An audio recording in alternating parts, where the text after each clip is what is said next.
రైతుల ఆర్థిక స్థితిని మెరుగుపరచడం కోసం ప్రభుత్వం అమలు చేస్తున్న ముఖ్యమైన పథకాలలో రైతు భరోసా ఒకటి. ఈ పథకం ద్వారా రైతులకు ప్రతి సంవత్సరం ఆర్థిక సహాయం అందుతుంది. తాజాగా ప్రభుత్వం తీసుకున్న నిర్ణయం ప్రకారం సాగులో ఉన్న భూములకే రైతు భరోసా ఇవ్వాలని భావిస్తున్నట్లు సమాచారం.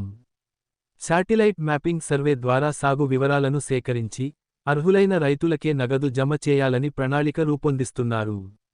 ఈ మార్పు వల్ల పథకం మరింత పారదర్శకంగా అమలు అవుతుందని అధికారులు చెబుతున్నారు. రైతు భరోసా కొత్త నిబంధనలు ఎలా అమలు చేస్తారు? ప్రభుత్వం అమలు చేయాలనుకుంటున్న విధానం ఇలా ఉండొచ్చు. అగ్రికల్చర్ వర్సిటీ శాటిలైట్ సర్వే ఆధారంగా సాగు భూముల గుర్తింపు. వానాకాలం సీజన్లో పంట వేసిన భూముల వివరాల నమోదు. రైతు వివరాల ధృవీకరణ. అర్హుల జాబితా తయారీ. రైతు భరోసా 6,000 నేరుగా బ్యాంక్ ఖాతాలో జమ. ఇప్పటికే జరిగిన సర్వే ప్రకారం 1,53,00,000 ఎకరాలలో సుమారు 20 లక్షల ఎకరాలు సాగులో లేవని గుర్తించారు.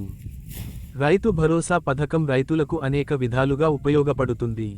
విత్తనాలు, ఎరువులు కొనుగోలు చేయడానికి సహాయం. చిన్న రైతులకు ఆర్థిక భద్రత. సాగు చేయడానికి ప్రోత్సాహం. పథకాల అమలులో పారదర్శకత. ప్రభుత్వ వ్యవసాయ పథకాలు సరిగ్గా అర్హులకు చేరడం. ఈ పథకం పొందడానికి సాధారణంగా అవసరమయ్యే అర్హతలు. రైతు పేరుపై సాగు భూమి ఉండాలి. భూమిలో పంట సాగు చేయాలి. బ్యాంక్ ఖాతా ఆధార్తో లింక్ అయి ఉండాలి. రైతు నమోదు పూర్తి అయి ఉండాలి. అవసరమైన పత్రాలు: ఆధార్ కార్డు, భూమి పత్రాలు, బ్యాంక్ పాస్బుక్, రైతు నమోదు వివరాలు. సాగు చేస్తున్న భూమి ఉన్న రైతులకు మాత్రమే ఇవ్వాలని ప్రభుత్వం భావిస్తోంది. ప్రతి అర్హత ఉన్న రైతుకు 6,000 అందుతుంది. కొత్త నిర్ణయం ప్రకారం సాగులో ఉన్న భూములకే ఇవ్వవచ్చు.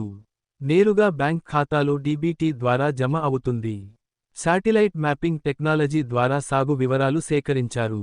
రైతు భరోసా పథకాన్ని మరింత సమర్థవంతంగా అమలు చేయడానికి ప్రభుత్వం కొత్త విధానాన్ని అనుసరించబోతోంది.